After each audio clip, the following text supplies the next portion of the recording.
এমন কোনো আমল আছে কিনা যেটা করলে রিজিকের ব্যবস্থা হবে? অনেকগুলো আমল আছে।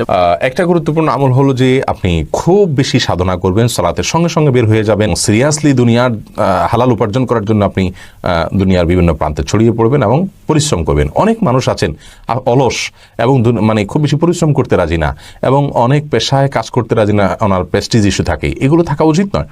আপনি হালাল উপার্জনের জন্য প্রচণ্ডভাবে পরিশ্রম করবেন, এটা হলো প্রথম কাজ। দ্বিতীয়ত হলো, অনেকে আছেন যে হালাল উপার্জন বলতে বিশাল ফিগারের ইনকাম বুঝে থাকেন। দুনিয়াতে বেঁচে থাকার জন্য আমার সাধ্য অনুযায়ী আমি চেষ্টা করবো, আল্লাহ তাআলা আমাকে যতটুকু রিজিক দেয় আমি সেটার উপর আলহামদুলিল্লাহ বলবো।